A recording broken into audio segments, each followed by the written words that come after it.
पगला जाला।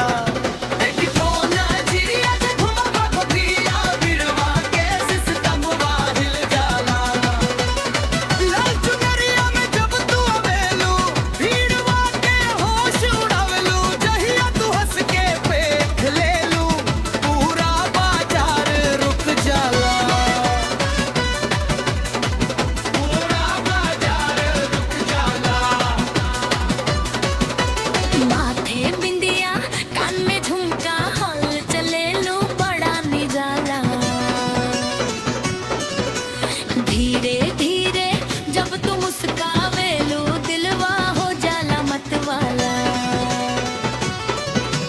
गली के नुक्कड़ चौक चौराहा सब जगह बस तोहरे चर्चा बा। जहिया तू गुजरे लो सामने से ही दिल हर दिलवा में हलचल बा।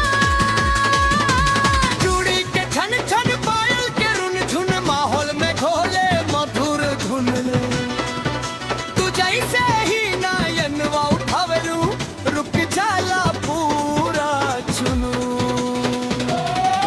बाजार में निकली तो जब लग जाला तोहरा पीछे पूरा शहर पगला जाला।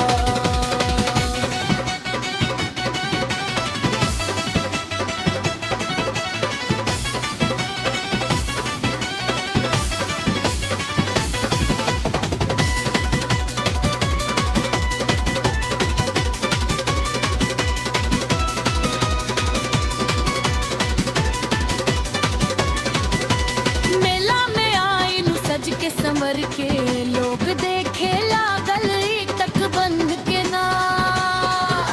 रंग बिरंगी रोशनी चमके तू चमकेला सबके बीच अलग से। डीजे बाजे तू झूमे लागे लू स्टेज पे आग लगा दे लू।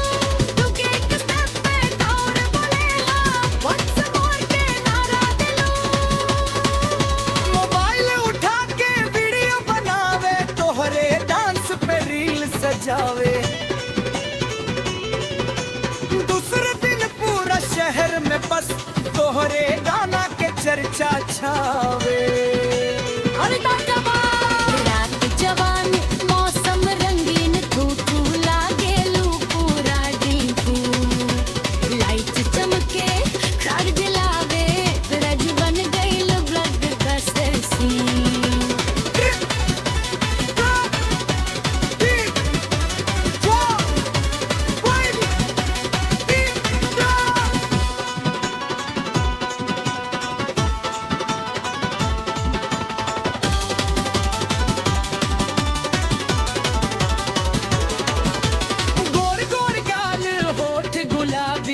देख के बढ़ जाला बेकरारी। दिलवा कहे बस इतने बाता तू ही लागे लू सबसे प्यारी। शहर के छोरा गाँव के लइका सबके दिल में तोहरे चर्चा। दहिया तू हंस के हाथ हिलावे लू बढ़ जाला दिल के धड़कनिया। तोहरे अदा में कुछ बात बाई तोहरे नामे हर जज्बात बात।